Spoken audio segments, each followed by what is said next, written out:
Hello, everyone. Good evening and happy Tuesday to all of you. Tonight we continue with The Blacksmith's Boy by Bruce Buchanan. If you have missed any of what we have covered so far, it is all available on the YouTube channel, youtube.com/@SirArminius. Chapters 1 through 11, plus the prologue, are there for your listening enjoyment. But now, let's have a quick little recap of what happened last time. So, in our last reading, Bach finally met Princess Isabella in private. She explained the mysterious blight destroying farms and asked for his honest thoughts as a serving class healer. She gave him a little bit of money, told him to prepare for their journey. Chapter 7, the group left Ithanel, or prepared to leave Ithanel. Bach received a sword, met more companions, and they set out disguised as merchants. Isabella rode in practical clothes while Kotarian made a dramatic entrance. They rode through the crowded serving-class districts of the city, where Bach got to witness the harsh realities of daily life for people like him. That's right, like him. 3 days into the journey, they camped in the dense North Country forest. Bach cooked supper and shared a surprisingly personal berry-picking moment with Princess Isabella. In Chapter 10, around the campfire, tensions rose between Kotarian and Tovano over magic. Bach and Isabella continued their deepening conversations. And then, Chapter 11, the peaceful night exploded into chaos when a pack of unnaturally aggressive wolves attacked the camp. Spells, swords, and raw courage turned it into a desperate fight for survival. And that brings us back to where we left off. A nice little concise opening there, but of course, if you missed it, you are welcome and encouraged to go and get the book. The book is available in various places, including on Amazon. You can just search for The Blacksmith's Boy. It's available from the publisher, Wild Ink Publishing, and it's available on Bruce Buchanan's website, which is brucebuchananauthor.com. Or go listen to it on YouTube. My channel, youtube.com/@SirArminius. And now, let's go ahead and get ourselves prepared to dive back into The Blacksmith's Boy and have ourselves just a little bit of fun tonight. So, wherever you happen to be, if you're in a hot place, get yourself a nice cold drink. If you're in a cold place, get yourself a hot drink. Sit back, relax, and prepare to enjoy as we continue our journey through The Blacksmith's Boy by Bruce Buchanan. Tonight, we will be kicking off with Chapter 12. The party left the forest the next morning. Soon they entered the vast expanse of farmland that filled Imarina's North Country, the area around the city of Nassim between Ithanel and the border with the Mosork Empire. For days the 7 travelers saw little more than cotton fields, miles and miles of pure white as far as anyone could see. Were it not for the sweltering temperatures, one could have mistaken the scene for a winter snowstorm, the kind that rarely fell in the kingdom. To Bach, the North Country looked a great deal like Sola Valley, just with cotton instead of corn as the region's lifeblood. People here stooped over short cotton plants, cutting away weeds with handheld tools, just as tenant farmers did back home. Come harvest time, they would pick cotton in 50-pound burlap sacks as his neighbors gathered corn. From there, the cotton blossoms would be hauled to Ithanel, where they would be spun into yarn, woven into cloth, then cut into clothes and shipped around the world, probably on a ship owned by the Imarina Mercantile Company. Such cycles were more than a way of life in places like Oso Creek and Sola Valley. They were life. Did the others, even Isabella, truly understand the threat they faced? Bach's mind again turned to his family.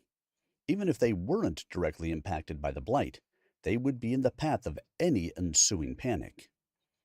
However, the peaceful time spent traveling through the North Country somewhat settled Bach's anxiety. Tovano shared stories of sorcerers from centuries past, the so-called Dark Era before the formation of the House of Magic. Aventil led the group in songs he had learned aboard his family's boats. Even Kotarian acted less abrasively, buoyed by the praise he had received for his performance in battle, although he made the point that he would do no singing. They passed a family working the fields. The parents were about the same age as his own. Their daughter wore a cloth headband to keep her bangs out of her eyes, the same way Yata did when she swung her blacksmith's hammer in front of their roaring forge. What are my sister and little Noji doing now, I wonder? Will he still beg to play dolls with Uncle Bach when I return? Or will he have moved on to something else? Tovano's bony hand clapped the young healer's shoulders. Thinking of home, are you? I've seen that look before. Bach blinked. That easy to tell, huh? Consider yourself fortunate to have such a place to think of. Never apologize for that. It's something too many don't have. Bach nodded in appreciation, but he wondered if the old man was somewhat speaking from personal experience. Tovano dragged his vowels like Bach himself did, giving the old man a hint of serving-class accent. But that would be impossible. Tovano was a sorcerer, after all. Those in the serving class could not be born with the acumen for high magic. The true leader leaned back in a flimsy wooden chair and planted his shoes on the sawdust-covered tavern floor. He sipped bourbon from a smudged glass. This show was getting good. The remaining patrons inside the Knobby Hill Saloon leaped over the still-warm corpse in the middle of the torch-lit room. They skittered out the back door like barnyard mice as Kaz Kozan waved his battered broadsword over his head. Ha, ha, ha! Any of yuns want to step up and try us too? The other members of the Kosan gang, Jers the Wicked, Brock Ranam, and the 400-pound giant Silent Tig, laughed along with him and returned to their drinks. The true leader nodded at the sight. Kaz pointed the tip of his sword at the bartender's chin. Barkeep, me and me crew'll take another round of ale. On the house, of course. Make mine a whiskey, ordered Brack, a tall, skinny woman with long, greasy hair and a large red scar stretching like a hard country road from above her right eye to the bottom of her sunken left cheek. She, too, waggled the saber in front of the man's face. The dings and notches on their swords were grim, tangible reminders of how the Kosan crew earned their living. Each imperfection represented a cracked skull or shattered collarbone. Of course, Mr. Kosan. Madame, Ranma. Brock cocked her head back and drained the shot of whiskey in one violent swallow, slamming the glass to the bar in triumph. Another! She croaked. The bartender shuddered at the woman's raspy voice and nearly spilled his bottle as he scrambled to fill her drink. The existence of criminals like the Kosan gang were a rare black mark on the otherwise peaceful society that King Isbiano and his predecessors tried to foster. For the most part, people in the cities and villages lived in relative safety from crime, but a scattershot of roving gangs following the trade routes and skulked around the city slums, preying on merchants, business owners, and the unfortunate passers-by. But Kaz Kozan's existence as a successful, if somewhat low-level, street thug was about to move to an entirely new level, although Kaz didn't know it. Impressive. The four of you did quite a bit of damage, I see. The true leader leaned forward and applauded the cutthroats. What are you, some kind of funny man? Cos looked up from his drink with an annoyed gaze. I'd shut my mouth and walk out of here if I was you. Look how he's dressed. Pure silk, Brack whispered excitedly. Betcha he's got a fat purse under those fine clothes. I see we find out, Jers the Wicked replied, conspicuously not whispering. His hand moved to the dagger tucked in a pocket inside his long cloak. The true leader opened his arms to meet the hostile response. But if you kill me, you will miss out on a grand opportunity. A golden one, I might say. The man stood and stepped into the middle of the barroom. He folded his hands casually behind his back. I understand you. Professionals like to earn gold. Nothing wrong with that. We could use more enterprising types like yourselves. Cos furrowed a scarred eyebrow at the relaxed man now standing in front of his table. Is there a point to this? 'Cause we're kinda busy right now. The true leader glanced around the blood-stained barroom. What I have to say will be worth your time. I wish to employ the four of you for a special project. It will be the easiest money you will ever earn, and you won't even have to leave Nassim to earn it. Is that so? Kaz snorted. You must have confused us with someone else. The Kosan gang doesn't work for anybody. Besides, I doubt you could afford. The clang of gold coins hitting the table interrupted the bandit's speech. He gawked at the purse the man had casually tossed on the table. Pulling the drawstring, he dumped its contents onto the table. A glittering waterfall of dozens of gold coins flowed out. Kaz fingered one and held it to eye level. Those are real, Brock muttered under her breath. As they spoke, Jers the Wicked quietly slipped the dagger from his cloak and hid it behind his back. With only a slight rustle of clothing to betray his movements, Jers leaped from behind the table, intending to land on top of the man with the full force of his body weight behind his blade. But without even turning around, the true leader waved his hand and quickly spoke a few words in a language none in the bar had ever before heard. And Jars simply stopped in midair. Kaz, Brack, and Silent Tig watched with mouths agape as their colleague dangled 3 feet above the floor. The little man hovered completely still, his face frozen in a voiceless scream. Tig tugged Jer's leg in a vain attempt to pull the man down, but the powerful man could barely nudge him. Kaz stared at the suspended Jers. Is he? He's alive. He is merely captured in Termiggian's temporal trap. Kaz stared stupidly at the sorcerer. That means he's frozen in time. As time moves forward for you and me, your colleague remains stuck in the moment when he leaped to attack me. But he's fine. To prove his point, the true leader stepped to one side and snapped his fingers. Jers tumbled to the floor. What happened here? Where did he? Kaz signaled for Jers to stay his attack. Okay, you're a spellweaver. Probably a powerful one at that. So what do you need us for? The true leader sat down at the table and indicated for the others to take their seats around him. They tentatively did as he requested.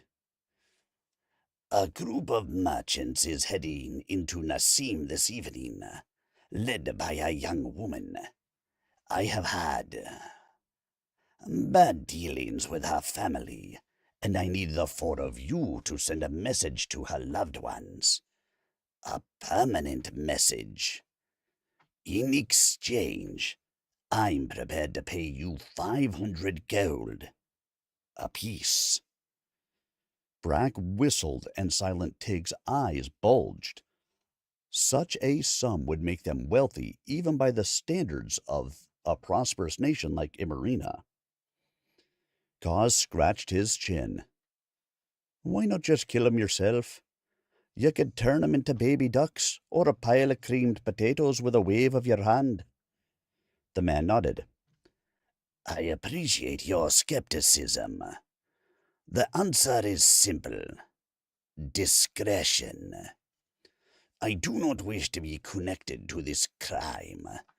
My magic could be traced back to me, so I need to take a more indirect role, at least for now.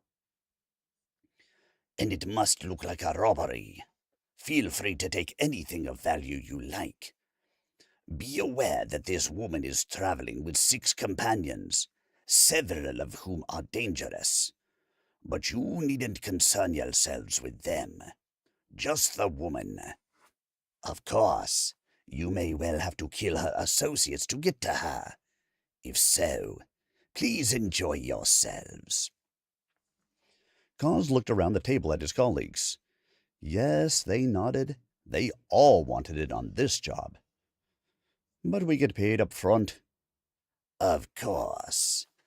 I trust you understand that taking the money without completing the job would violate the terms of our agreement and would result in, well, as I said, you understand.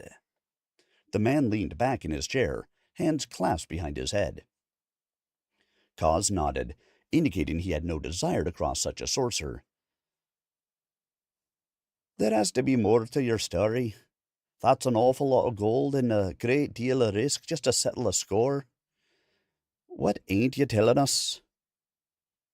Well, there is one more thing. This woman is under the protection of 2 royal guardians. You knew one of them. He was a lieutenant then, but he goes by Corrigan. Cos Kozan's eyes widened, and he drew a deep, involuntary breath. Chairs and Silent Tig lurched forward, and Brack grabbed the sleeve of Kozan's blood-splattered shirt. Cos, this is it.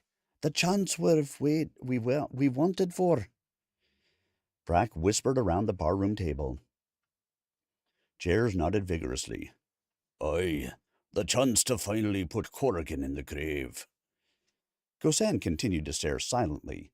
He pulled a heavy hunting knife from his belt and stabbed it into the scarred tabletop. The true leader drained his last sip of liquor and looked around the table. Any questions before you go to work? Just one. Brack's scarred face curled in a twisted smile. Can we make Corrigan scream before he dies? No. In fact, I will make you all scream! Okay, well, maybe that's not part of, the story. Hello, if you just happen to be joining us, welcome on in, where we are reading The Blacksmith's Boy by Bruce Buchanan. Bruce Buchanan.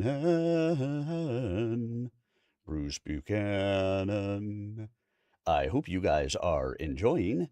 We will go ahead and I don't see any questions in there from the audience, so we will continue along as we move into Chapter 13. Bach and his companions continued to ride through miles of farm country. In addition to the vast white cotton fields, they also passed small plots of corn, peanuts, and vegetables, where single families raised the crops. Immediately following the wolf attack, everyone in the traveling party had been tense. Wingate rode with his head in a permanent state of motion, constantly scanning the fields and forests for any threats. Bach constantly checked the sword Corrigan had given him. He didn't want to be without it again. Bach spent much of that time riding with Isabella and Aventil at their insistence. Aventil told of his fabulous adventures traveling the 5 seas with his family before their recent falling out. Isabella talked about life in the royal court, but many of her stories were about quiet times spent with her parents. Bach couldn't relate to being a royal, but he could understand why she valued the time with her mother and father so much. To his surprise, the two young nobles seemed as taken with his stories of farm life as he was with theirs. Isabella nearly exhausted herself laughing at Bach's childhood tale of Yatta locking him in the community root cellar. Yatta actually left you there? Isabella wheezed, her eyebrows raised. Yes, she told my parents I'd run away. That scoundrel! Did no one hear you? Aventil leaned forward for Bach's response. Well, she told me I couldn't make a sound or the Mosork marauders would find me. Remember, I was barely 6 summers old. I spent the night in that damp, dirty cellar until a neighbor came for some sweet potatoes. The stories and laughter continued each night around the campfire. As the long hours on the trail wore on, and as they saw no signs of trouble, Bach, and nearly everyone else, started to get tired and more complacent. Certainly they encountered friendly faces along the road. Many of the tenant farmers tending to the cotton crops looked up from their perpetual stooped position to wave at the travelers as they passed by. Hello, friends, Isabella called back. Those familiar-looking faces and campfire stories were bright spots in an otherwise exhausting journey. Bach's back stiffened from riding day after day. Even Aventil, who practically was born on horseback, drooped in his saddle. No one complained, though. No one save Kotarian. The glow he wore after his performance against the wolves had worn off, and he resumed grumbling about the travel conditions. One late afternoon, Isabella traded whispers with Corrigan, then smiled. My next announcement may please you, Kotarian. We could all use a night indoors. You mean you would like a night away from the bugs and humidity, Your Majesty? Aventil teased. A grin on her face, Isabella propped her hand on her hip. Well, I am a princess. How can I look regal after sleeping on a bedroll in the woods? My people demand that I look my best. By the look of things, you've a long way to go. Aventil's banter drew a playful slap on the shoulder. Bok, please tell me I am not the only person here who would like a night in a real bed.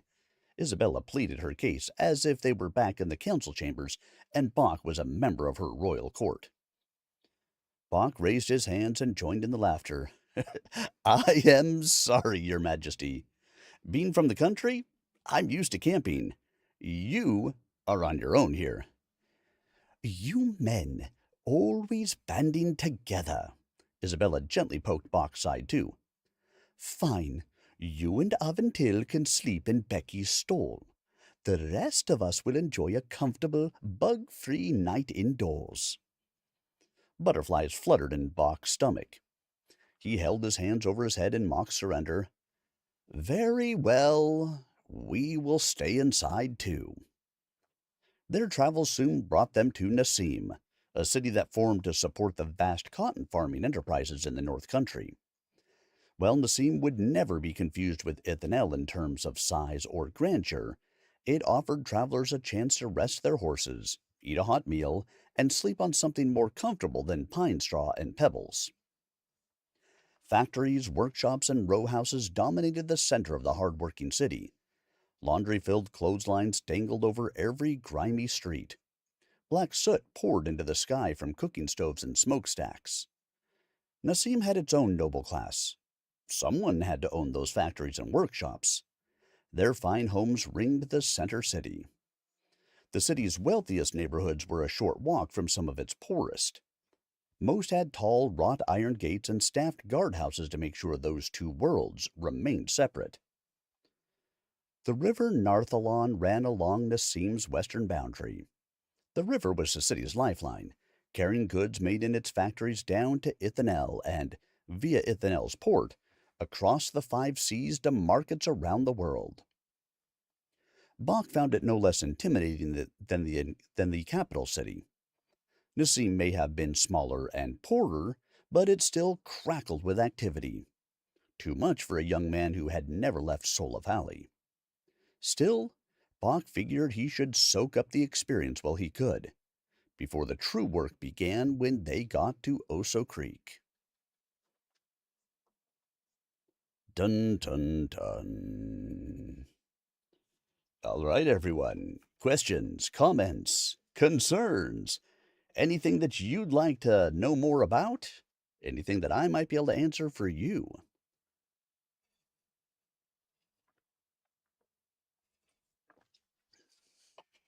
If not, then we can dive right back in and start our next chapter. Let me run through the streams really quick. Any questions? None there, none there, none there, none there, none there, and none there.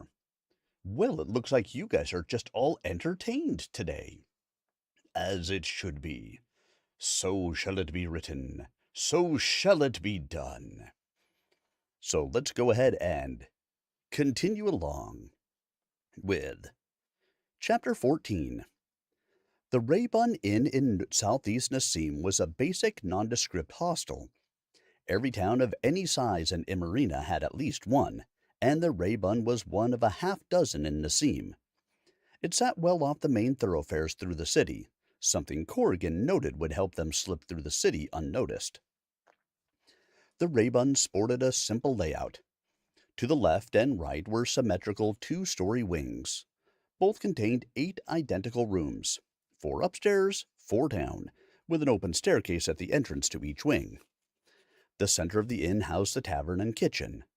The second-floor wings looked out over the tavern floor, which at this time of evening was rollicking. Only a few tables and a couple of bar stools remained unoccupied. The aromas of grilled meat and the sounds of conversation filled the space. For the rest of the well-traveled party, securing accommodations was part of the routine and rhythm of being on the road. The others waited near the entrance while Corrigan went to find the proprietor. But for Bach, it was an unfamiliar experience completely. "Oh, it's nothing so special." Aventil shot a wave and a smile to the waitstaff. "These places all look, feel, and taste alike after a while. The same bare pine walls, the same lumpy mattresses, the same watery beer. Even the smells of cooking smoke and cheap soap intermingling. By the exalted one, I practically grew up in these places." "Really? These places seem so... well, I just thought..." Aventil laughed. "That a rich noble family wouldn't stay in a working person's inn? My parents stay at the finest hotels, unless they decide to stay in their ship's luxury quarters in dock. But they told us children, you have to earn your place at our table. They made my sister, brother, and me stay at the same inns as our servants, once we were old enough to hold our own fork and spoon. We only could join them when we had proved our worth." He paused. "My sister and brother now stay at the big hotel. Whenever they travel on business, I am not entrusted to join." A pang shot through Bach's heart. Mother and father had so little, but everything they had, they shared freely with Yata and me. How I wish I could tell them how grateful I am. But why would they do that, Aventil? The noble pulled up a worn, smooth wooden bench and motioned for Bach to sit with him. "Just before my 16th summer, my parents offered to let me captain my first ship, leading men and women twice my age on a month-long trading voyage. I refused, because a young woman had stolen my heart." He glanced over at Isabella, who moved closer to Aventil. "I didn't tell them that young woman was our future queen. Still, it was a test, as are most things with my parents. And I failed, as I usually do." Aventil sighed and slapped both of his knees. "Anyway, that's why the commander's choice of accommodations doesn't bother me." His now familiar smile returned. "Come on, let's find a clean table. Maybe Corrigan can negotiate a late-night snack and some wine with the innkeeper. Unsurprisingly, Kotarian was less sanguine about the group's plans for the night. I spotted at least three halfway tolerable hotels in the nicer part of Nassim. Nicer being a relative term, of course. Why the commander insisted on this flea trap, I shall never know. The commander walked back in time to hear Kotarian's complaints. This place is out of the way. Less likely that we'll be spotted in this part of town. Just remember to check your mattresses for bedbugs. Kotarian flinched. Ugh. By Nawalian's noxious nodules, this place is a hellhole. I need a stiff drink, and soon. The innkeeper, a bulbous man with a walrus-like mustache and a pronounced limp, wobbled from the inn storeroom to the front desk. What'll it be? We're out of lamb stew, if that's what you want. 3 rooms, side by side if you've got 'em, Corrigan said. The innkeeper rubbed his stubby chin as he sized up the traveling party and made some mental calculations. Well, we're pretty busy tonight, but I think I got 2 rooms on the east wing and 1 on the west. 7 silver apiece. It was twice the going rate, but he placed the coins into the innkeeper's eager hand and gestured to his colleagues to take a seat at one of the few available tables. None of them paid much attention to the 4 people sitting in the back of the room, hats pulled low over their faces. Anyway, after that incident, we were so ready to leave Hasnik, we agreed to buy 400 crates of purple trousers. Aventil gestured excitedly as the rest of the table guffawed. Thankfully, the general was willing to call it even. But how were we supposed to know he was allergic to goat's milk? You do not know how lucky you were, Isabella laughed. The general is notorious for cutting out his enemies' tongues. If only we had been so fortunate. Kotarian drained a glass of wine, hardly his first of the evening. He poured another, turning the wine pitcher upside down to allow every remaining drop to splash into his cup. Come on, Kotarian. You have a better story to share? Let's hear it, Aventil said. Kotarian rolled his eyes. If you insist. A while back we received a new crop of first-year apprentices, aspiring members of the house. This one boy only applied because his father's some earl or some such, and dear old daddy always wanted a sorcerer in the family. But the boy just kept to himself, afraid to talk to anyone, apologizing for getting in the way. You know the sort. Kotarian shot a look at Bach, who sat directly in front of him at the far end of the table. Bach tensed, but continued to listen. We discovered he carried a torch for a girl in his class. A young lady from a high-born family far too good for the likes of him. But this boy kept making big cow eyes at her. So one day, I took him aside and offered to help him win his lady love. I pumped him full of courage, wrote him bad poetry to read, handed him some wilted flowers, and sent him to her dormitory. Kotarian paused for another drink of wine. By this point he giggled as much from the alcohol as the pending punchline to the story. So he goes up there and... Kotarian paused to suppress a chuckle. Knocks on her door. But he doesn't realize. I've cast Euralian's unseen utility on his clothes. He may be wearing his finest outfit, but to everyone else, he appears to be stark naked. The poor boy dropped out the next day and returned to wherever he calls home. I suppose he wasn't house material. No one else laughed, but Kotarian exploded in a rapid, almost wheezing laugh. Bach's face flushed, and his fists clenched. The gaze Isabella directed toward their end of the table let Bach know she was disgusted too. Tovano set his cup on the table. I believe this old man will retire for the night. I shall as well. Isabella stood to leave, Aventil and Wingate joining her. What? Can none of you appreciate a good joke? Kotarian scoffed. Fine. I will go to my room as well. Better there here with you milksops. Your Majesty excluded, of course. Kotarian muttered a few more drunken words and staggered up from the table, nearly tripping over his own feet in the process. Tovano leaned over Bach's shoulder. He's never going to make it up the stairs by himself. I'd better assist him in getting to his room. After all, we would be lost without the Exalted One's personal gift to sorcery. Tovano put his arm under Kotarian's and steered the tipsy young sorcerer up the staircase. Sleep well, my friend.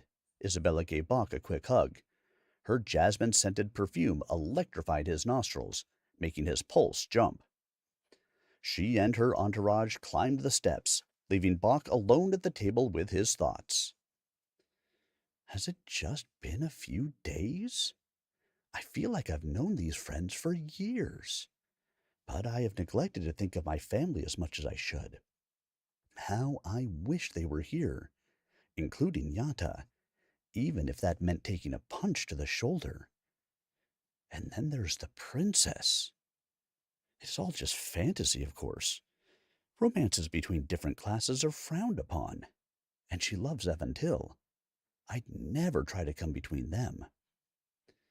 When this journey was over, whatever its outcome, I will return to my normal life in Sola Valley, and they will remain in their world, which I can never be part of again. Bach sipped his beer and stared into the mug. In some ways, it would be easier if Isabella and Aventil acted like the condescending elitists Bach once imagined all nobles to be.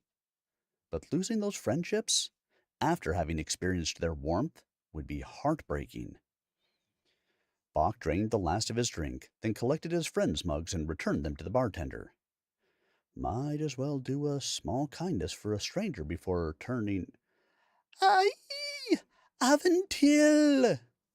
Isabella! Heart pounding, Bach sprinted for the stairs.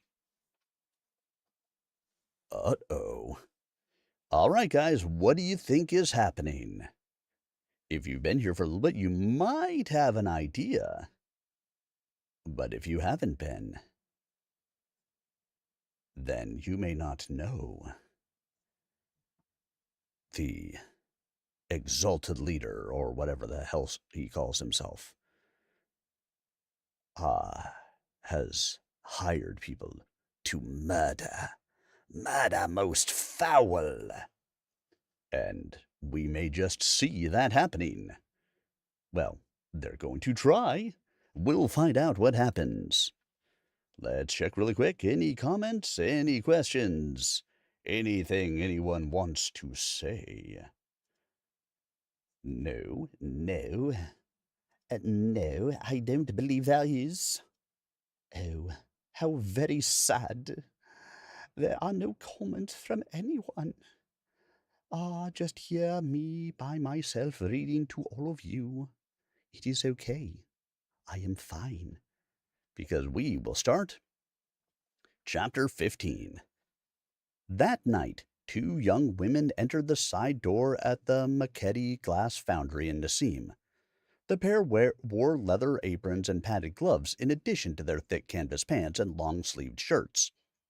Such attire was standard for employees at the glass factory, which at peak capacity turned out hundreds of bottles, window panes, dishes, and other items used in households throughout Imarina and beyond. Their presence, like their appearance, would have been typical had the Maketi Glass Foundry not closed 6 weeks earlier. The women stepped inside the darkened building and into a dust-covered workplace. All the equipment and furniture had been removed. Only the dim light of a single fireplace broke the gloom. When the door closed completely, an amber aura enveloped each of the women.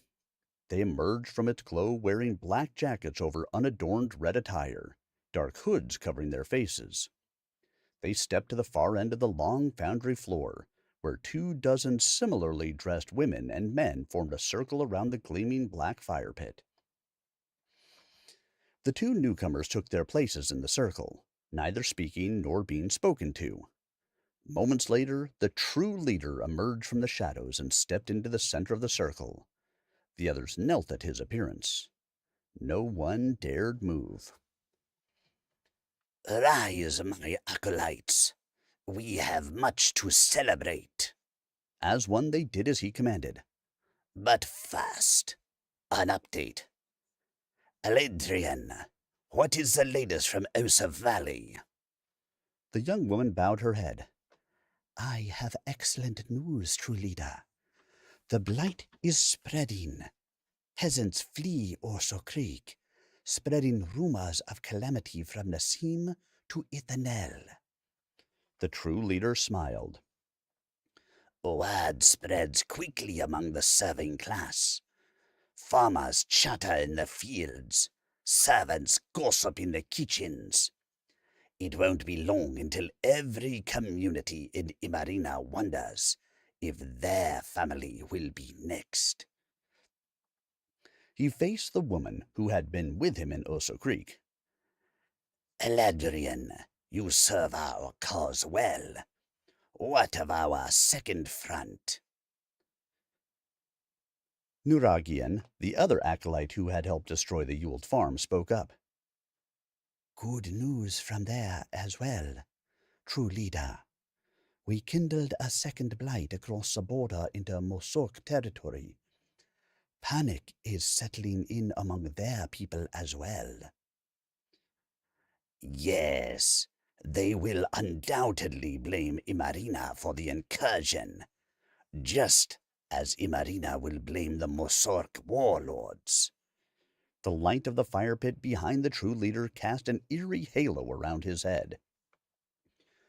All wars were founded on mistrust, and a border war with the Mosorks will foment panic and undermine support for Isbiano.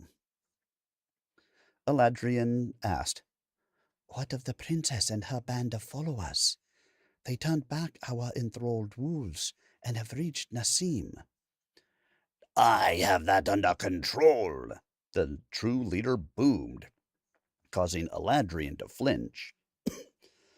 By morning, Princess Isabella will be off the board, and no one will be able to warn Isbiano. He put his hands on Eladrian's shoulders. But I didn't get to where I am by neglecting details, which is why I want you to return to Oso Creek with a team. Should Isabella survive the night, I want you waiting on her. You will not be accompanying us, true leader.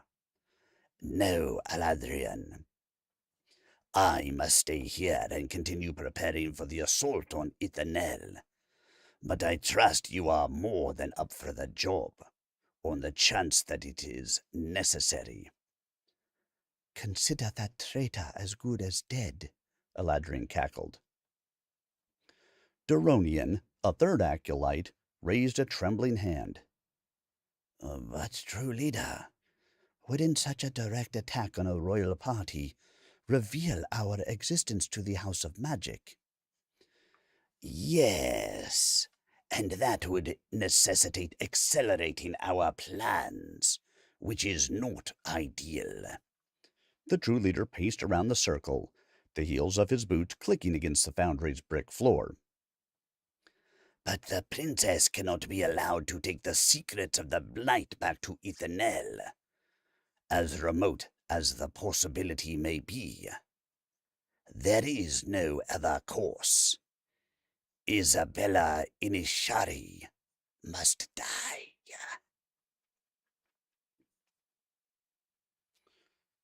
Dun dun dun dun dun dun dun dun dun.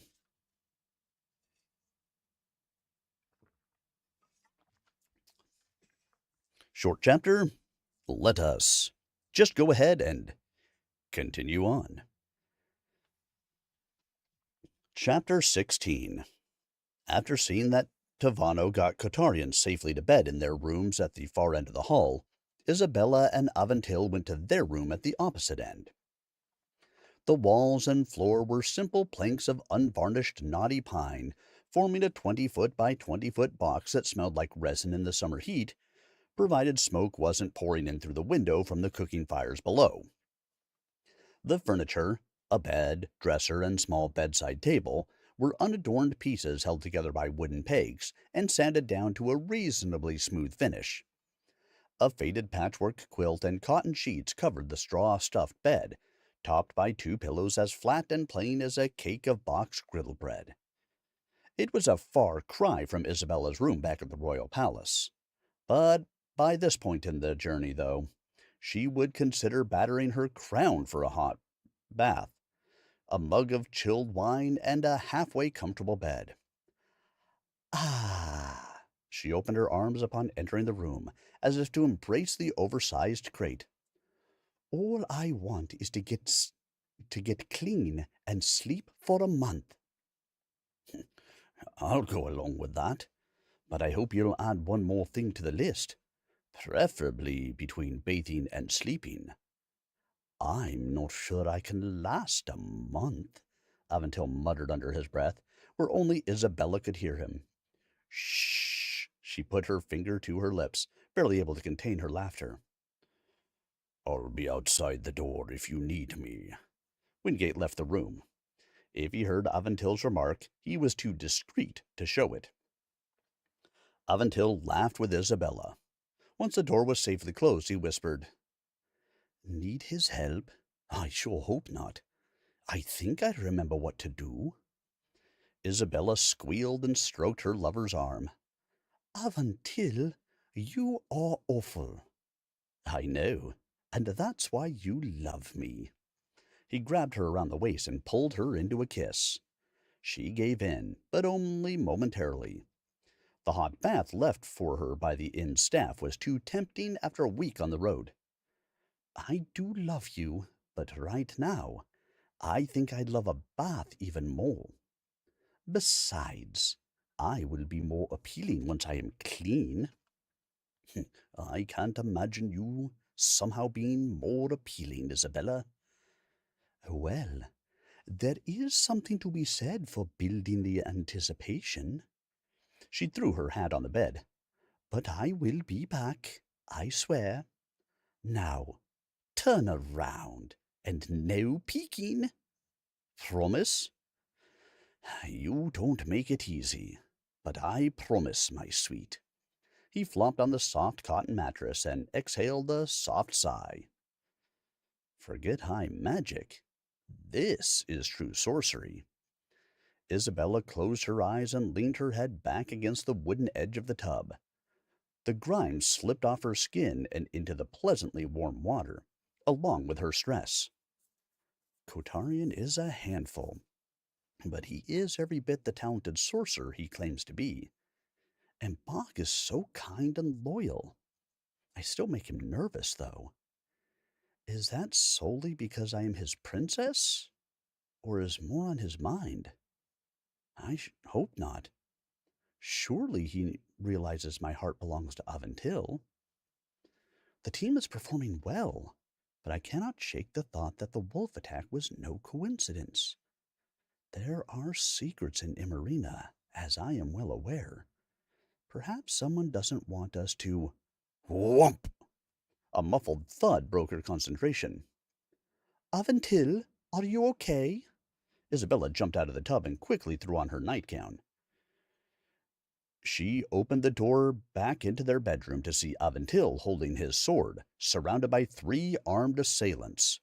Tiny feathers drifted through the air behind her boyfriend, where a sword had cleaved the pillow he'd been resting on in half. Isabella's pulse spiked, but her hands glowed. Princess Isabella wasn't needed. Isabella Inashari, the trained sorcerer, was. Upon seeing her emerge from the bathroom, one of the assassin's jowly face curled into a smile. Evening, your majesty. This here's Ranham. She's killed 17 men and women in her day. The big fella's silent tig, on account of the fact he don't talk, but his sword arm says plenty. Me, I'm Cosan, but you and your fella can call me Death. He took one step toward Isabella, sword raised above his head. That head was met by the flower vase from the dressing table, courtesy of Isabella's push-pull spell. She had far more potent spells in her repertoire, but she didn't want to risk using them in such proximity to Aventil. The vase shattered, leaving stale water, pink carnations, and a 3-inch cut on Koza's face. Gah! Blinded by pain, he grabbed Isabella by the arm and slung her hard into the wall.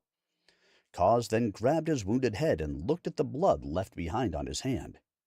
He glared and grunted at her as she struggled to her feet. No doubt, the man intended to murder her. She bit her lower lip and focused her energies in preparing a second spell. The door then exploded open in a shower of wooden splinters, courtesy of Wingate. Your Majesty, what? Before he could fully assess the situation, Silent Tig met Wingate with a charge so rapid it seemed impossible for a nearly 400-pound body. The man's sword aimed directly at Wingate's chest.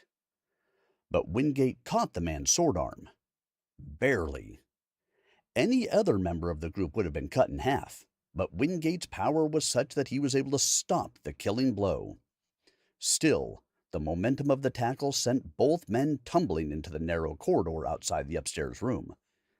Only a fragile-looking wooden rail separated the top of the stairs from a nasty 20-foot drop to the inn's main floor below. Wingate smashed into the rail back first. The wood grimaced but did not give up. At least, not yet. But as Silent Tig pushed Wingate backward across the rail, that could have changed at any second. Aventil couldn't possibly provide Wingate or Isabella with any help, not when Brack's sword flickered inches from his face. The villain smiled as she circled the young noble. Aventil had been trained by some of the finest fencing instructors in Imarina, but sparring in a gymnasium and fighting for one's life were two completely different matters. As the two combatants danced in a circle, Brack calmly advanced, while Aventil backed away. Brack's sword flashed, too fast for Aventil to parry. Ah! The blade bit into his left bicep. Not deep enough to cause permanent injury, but deep enough to burn like fire. Isabella swallowed a yell to her lover, not wanting to distract him. She and Kaz faced off, each waiting for the other to make a move. But she couldn't focus completely on her opponent while Aventil was in mortal danger. It hurts, doesn't it? Don't worry, you won't feel the next one. Brack moved side to side, as a cobra would do to its next meal. The next strike came quickly, hard and high. Aventil blocked the thrust, but when he tried to counter with a swing of his own, Brack darted backward, easily dodging the attack. Tisk, is that the best you have to offer? Brack spun her sword playfully. She feigned a second thrust high and struck low, her blade ripping through Aventil's thigh, even deeper than the first cut.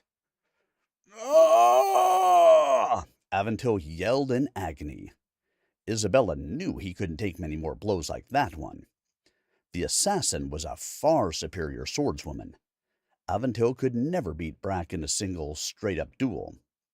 She knocked Kaz to the floor with a push-pull spell and turned to help Aventil. But with their concentration on Brack, neither Isabella nor Aventil heard the dresser open behind them. Now with Brack on the defensive, Jers the Wicked, who had been hiding in the dresser, struck. The diminutive cutthroat swung his dagger like an axe. It hit Aventil in the back of the head. He collapsed to the floor and didn't move. Blood quickly, too quickly, began pooling beside him on the hardwood floors. Aye, Avontil! Isabella fought for her own life, but her concern was across the room with Avontil. She couldn't be certain if he was still alive. Brack and chairs moved to aid cause, meaning the princess now faced attackers on 3 sides. See what you done. You done got your man killed, Cuz said. Would have been a lot easier if you hadn't tried to fight back. Brack's scarred face twisted in a sick smile. So let's see. The difference in between being trained in a gym and being trained on the streets. Yeah. One does this for a living and for fun, the other does it as a hobby. I guess that's what we get, right? All right. Let's go ahead and continue along, everyone. Hello, hello. Glad to have you guys here with me. If you just happen to be joining, we are reading The Blacksmith's Boy by Bruce Buchanan. All the chapters are being recorded and will be available tonight after the stream on my YouTube channel, youtube.com/@SirArminius.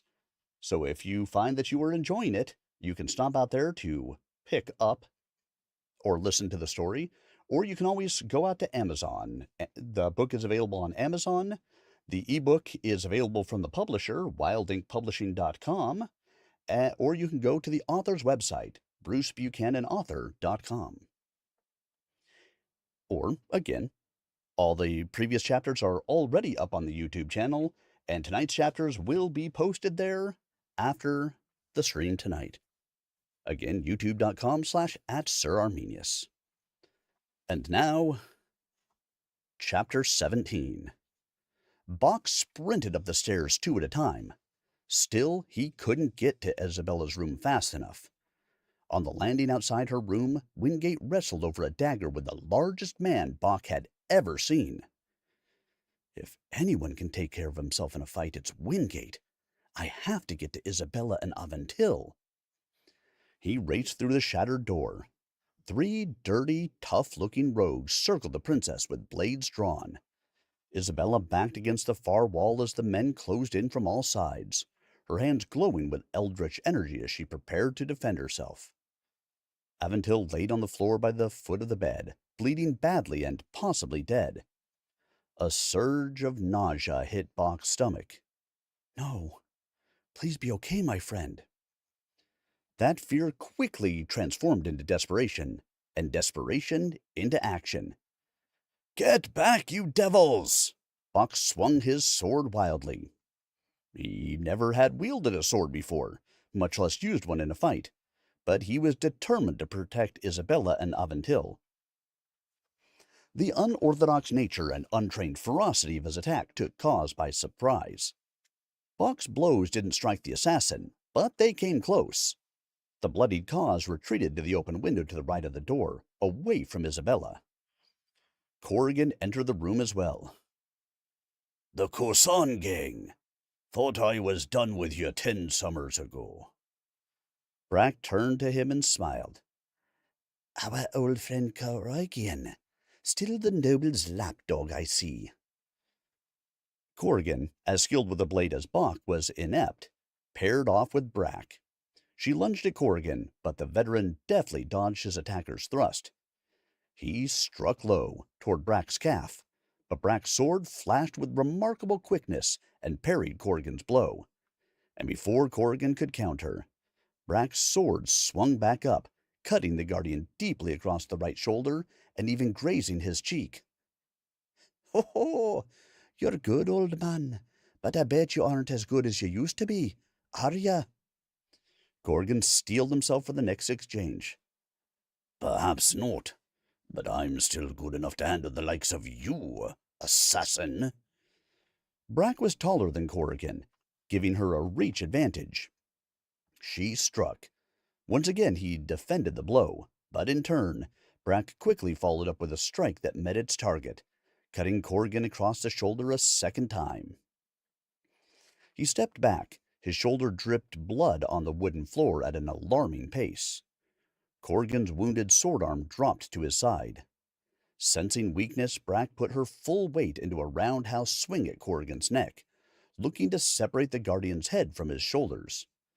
But Corrigan ducked just as Brack's swing reached the point where the killer could no longer pull it back. Mustering all his remaining energy, Corrigan moved inside his opponent's reach. Before Brack could recover her balance, Corrigan ran the assassin through. Huh? How did you... Brack gasped a dying breath and collapsed to the floor. Corrigan nearly did the same, dizzy from the loss of blood. Meanwhile, Jers focused his attention on Isabella. Any last words before I cut your throat, missy? He moved his dagger between his hands more quickly than Bach could follow. Not that he could devote too much attention to Isabella's plight, given that he had to duck and parry a series of strikes from Cause. But the circumstances had changed, thanks to Bach and Corrigan. Now Isabella faced a lone opponent, with no one to attack her from the blind side should she cast a spell. Why, as a matter of fact, I do have a few words. Care to hear them? Isabella uttered an incantation and waved her hands in a deliberate but fast pattern, movements she had practiced hundreds, if not thousands of times in Tovano's studio. Lights flashed around the face of their attacker. Each flashing light left a corresponding red welt on the man's face, as if he was being stung by dozens of invisible swarming hornets. He collapsed to his knees and swatted helplessly at the intangible insects. I'm gonna kill you, Jers grunted. The sores on his face ballooned to the point of giving his cheeks a grotesquely round and puffy appearance. The swelling constricted his breathing into rapid, shallow huffs. Isabella stood over him calmly, speaking in a measured tone. This is your only chance. Cease and live, or continue and die. Jers said nothing. By this point, he was no longer capable of speech, but his hand fumbled on the floor to recover his dagger. Isabella's only reply was a second incantation. She grasped the man's shaking wrist. His eyes opened wide and his body spasmed. Jers the Wicked took one final gasp and then breathed no more. She then raced to Aventil's side, saying, Exalted One, please let him live, or... She couldn't finish. If he was indeed dead, there was a good possibility that Wingate could soon join him. The Guardian and Silent Tig continued their life-or-death tug-of-war over the dagger, until Tig kicked Wingate in the midsection, knocking his breath from his lungs. The blade clattered to the floor. As Wingate lunged to retrieve it, Tig snatched him in a bear-like grip and fell forward, crushing Wingate's chest with his 400-pound frame. Wingate tried to draw breath, but none came. He inched Tig over and inhaled a life-giving gasp. However, his relief lasted less than a second, as Tig, while still atop Wingate, placed his oversized hands over Wingate's mouth and nose to smother the Guardian. Wingate pulled and scratched at Tig's wrists and hands, but with little effect. The assassin was too strong and had the benefit of leverage. Smiling, Tig leaned over to place the full weight of his might on Wingate's face. Grabbing Tig's wrists, Wingate painfully and slowly drew his legs up until his feet pressed against the man's abdomen. Then, with all his remaining strength, he pushed Tig's body forward by extending his legs, using the man's wrists as a lever. Wingate's powerful thighs, built from thousands of hours of calisthenics in the Royal Guard Gymnasium, expended every bit of force his body could muster. Silent Tig moved. With the full weight of his own body now pushing him forth, he flipped over, crashing back first into the guardrail separating the landing from the inn below. The rail snapped, and Tig fell to his death on the floor below. He didn't utter a sound all the way down.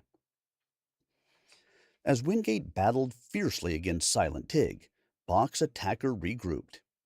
Cause used his sword to block one of the healer's wild swings. Bach attempted another thrust. Cause sidestepped him and employed Bach's own clumsy momentum to shove him down to the floor. Thud! The hilt of the assassin's sword smashed into Bach's skull. Bach saw a bright flash of light, then black. He had to quickly regain his feet or die, but his legs and arms stopped responding to his mental commands. Like a newborn calf flailing to stand. With adrenaline pumping through his veins, he crawled into the hall outside the room in a desperate effort to put some distance between himself and Cause. Just so you know, I'm gonna cut you bad enough to bleed out, but you won't die until you see what I'll do to the lady in the tall, lad. And I've got something special for my old chum, Captain. Excuse me, Commander Corrigan. Help me, Bach called out feebly, but his colleagues didn't hear him. They were too busy with their own battles to notice his desperate situation. Sweat poured off his face, and his open mouth gasped for air. I failed again. I failed my family, my friends, and Isabella. This time, no one can rescue me. Cause winked at Bach and theatrically raised the sword over his head, waggling his hips to mock the wounded healer. Without even thinking, Bach raised his hand and reflexively spoke the first words that entered his mind. They were the same words that Kotarian had spoken nightly around the campfire. Move, he thought. Bach wasn't of noble class birth, as Isabella and Kotarian were. He was not able to use high magic. Except he did. Power surged through the core of his body, passing through his arms and hands and exiting the tips of his fingers. He recognized the sensation as magic at work, but using folk magic was more like a mild tingle. This sensation touched every nerve ending in his body. The hairs on his arms stood on end. What the bleedin'? Before Cause could strike, an invisible hand raised him off the ground. It slammed him into the far wall, like a petulant child smashing his toys. The plank walls cracked from the impact, leaving a man-shaped imprint just inches below the ceiling. The spell ended seconds after it began. Cause fell harmlessly to the floor. Oh no, please don't be dead. Then the man's chest rose and fell in a steady rhythm. Bach exhaled a relieved sigh when he realized the man wasn't dead. What did I do? Bach stared at his hands, as if they could provide some clue as to how he accomplished the unthinkable. He blinked through the pain of his still throbbing head and looked up at the now quiet scene. Bodies, broken glass, and splinters littered the room's hardwood floors. The damaged wall panel that Cause had hit creaked and, whump, collapsed on the floor, an exclamation point to the violent episode. Yes, what did you do? Kotarian staggered down the hallway, still wearing the same clothes from the night before. He and Tovano had been asleep on the opposite side of the inn and ran to the battle only to find it finished. His blond hair was now a tangled nest, and spiderwebs of red blood vessels covered his eyes. But he was sober enough to realize that a serving-class healer shouldn't have been able to cast the spell he had witnessed Bach employ. I said, what did you do? Kotarian spoke through clenched teeth. I don't know. Honestly, I don't. Bach pushed himself to a seated position on the floor. He put his hand to the back of his head. A knot rose under his hair where he had been struck. The room still wouldn't come into focus, and his stomach swirled as though he may regurgitate his supper at any moment. What do you mean you don't know? Kotarian yelled inches from Bach's face. No dirt farmer can do that kind of magic. You must be a Masork sorcerer, sent to spy on us all. No, Bach's head hurt. Please, shut up and leave me alone. Them to be absurd. Tovano thundered. He had come in behind Kotarian, although Bach hadn't noticed when he entered the hall. But then again, sorcerers had a way of moving around discreetly when they wished. If Bach was a true enemy spy, why was he fighting to save Princess Isabella's life? And why did he get wounded himself? Tovano truly was mad for the first time Bach had seen. You may have gotten an education at the House of Magic, but they sure haven't given you any brains. Kotarian shook his head. But that doesn't explain how he... That's enough, Isabella yelled, voice cracking from inside her room. Aventil needs help. Now!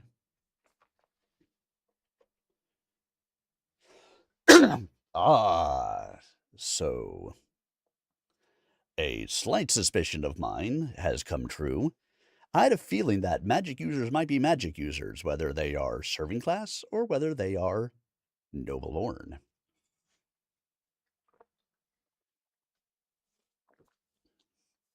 And it looks like that might be the case here. What do you guys think? Is it true that maybe the serving class folk magic users have just as much magical ability as the noble class, even though the noble class kind of keeps that fact hidden from them and refuses to teach them any of the stuff, because that way they don't have to admit that they have magic when the other ones don't?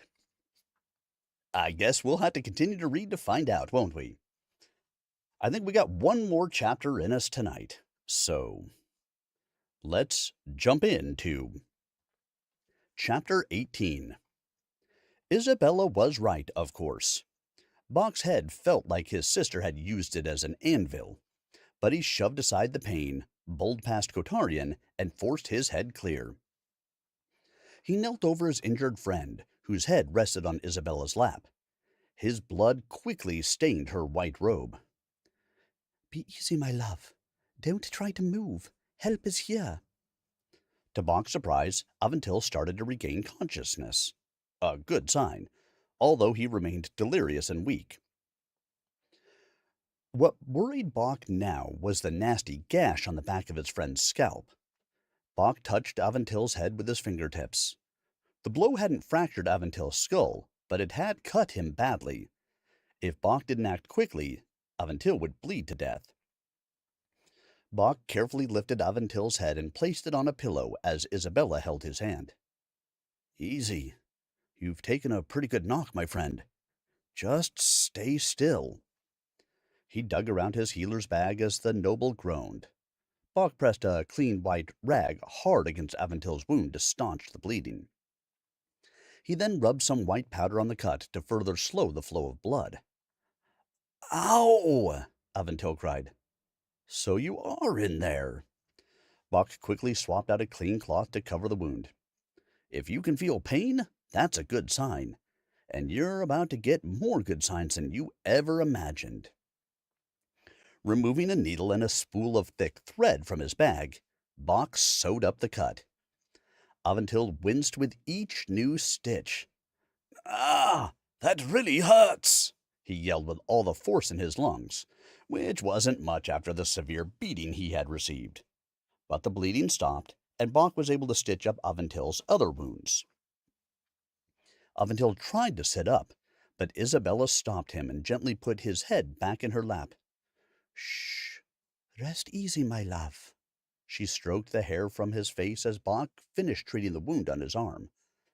Once he finished, Bach pulled another powder made from ground roots from his healer's bag, mixed it with some wine, and handed it to Aventil.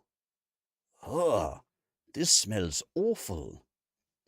You can't be hurt too badly if you were complaining about the Yorka root.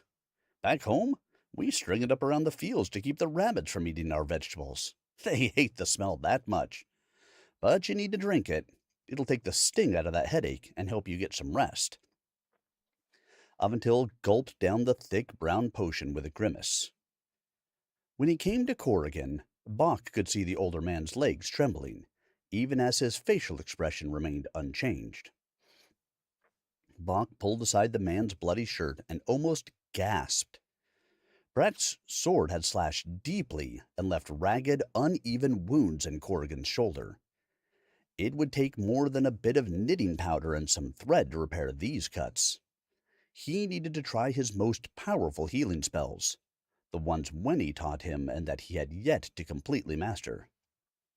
Corrigan, you're hurt. You need to lay down. I'm fine, Buck. I've been cut far worse than this in my line of work. Just sew me up like you did the boy. Bach's hands shook. I must prepare a healing spell. I'll need to gather some supplies, and you need to lay down while I do it. No, I tell you, I'm fine. Corrigan waved him off. Besides, there's no time. We'll rest when we're back on safe grounds. I'm not arguing. I'm telling... Just then, Bach heard a second set of moans from across the room. Kaz Kosan was reviving. Bach figured his conversation with Corrigan would have to wait. What? Where am I? Wingate held the man's arms, and Corrigan stepped in to interrogate their would-be killer. But Isabella raised her hand. Let me speak with him. The princess knelt beside the groggy, wounded assassin. Kaz tried to push himself off the floor, but slipped and fell face first back to the hardwood and into a pile of down from Aventil's disemboweled pillow. She waved her glowing hand over his head and whispered a few words. Bach couldn't hear what they were, but he could tell she was casting some sort of spell. Should you speak an untruth, your tongue will swell until it literally explodes in your mouth. So think carefully before you answer my questions. Do you understand? Steel crept into her voice where moments before there had been only compassion for Aventil. The assassin's eyes bulged. He nodded demonstratively. You need to say it, but be careful. Do you understand what I have done to you? Yes, Kaz stammered. His hands gingerly touched the sides of his stubby round cheeks. Good.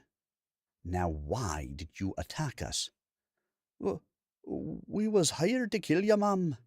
We was told yuns is merchants carrying gold, then to make it look like a robbery. We didn't know yuns is sorcerers, honest. Obviously not. Had you known, you certainly wouldn't have been so foolish, Kotarian said. Enough! Isabella silenced the ever-smirking sorcerer with a single glance. Now I want you to tell me who told you this, and if you value your life, or at least fear an agonizing death, you will not leave out a single detail. I don't know, honest. The assassin's once steady hands trembled. A man met us at a bar here in Nassim. Said he knew we was interested in this kind of work. You mean they knew you were criminals who would mercilessly kill for money? Isabella fixed her gaze on Kaz, who still laid stomach first on the floor. Yeah, that's right. He looked at the floor to avoid her condemning stare. Anyway, he told us he would pay 500 golds each. 500 gold? The entire village of Sola Valley couldn't come up with 500 gold, even if they sold every home, animal, and stick of furniture in the community. And the agents behind this attack were willing to pay that to each of these hired killers? Bach looked around to see if anyone else was as astonished as he was, but no one seemed to be. If the others got in our way, we was to kill 'em, too, all except for him, the blonde feller. Kaz pointed a grease-stained finger at Kotarian. Me? Why me? Kotarian lifted his hand to his puffed-out chest. "Doesn't your master know what I can do? Why would he not want me killed?" Bach was surprised at the tone. He seemed offended that his name got left off the list of murder victims. I don't know, Cos sputtered. "I wondered that myself, but he wouldn't tell me who you were or why he wanted you dead. The man just said we was sending a message if we took care of the lady." Given how fast he's breathing and how his hands are shaking, I don't think he's lying. Magic can have that effect on people. Isabella exhaled deeply. She took her time with the interrogation, making Cos sweat out every question and answer. "What can you tell us about this man who hired you?" The anger behind her soft, slow voice scared Bach, and more than a little. The Princess Isabella he knew was kind, thoughtful, gentle, but threatened those dear to her, including her subjects, and she became as hard as the iron his sister and father forged in their blacksmith's shop.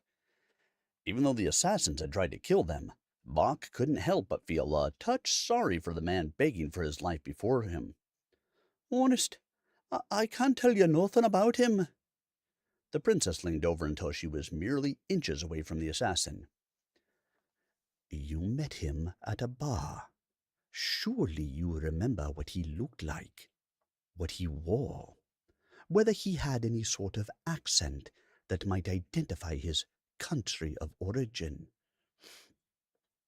But that's just it. I can't," Cos squealed. "I remember exactly what he said, but when I think about the man, nothing." Tovano put his hand over his mouth. This fellow is telling the truth. His mind has been clouded by a powerful enshroudment spell. He truly cannot remember the man who hired him." I suppose not.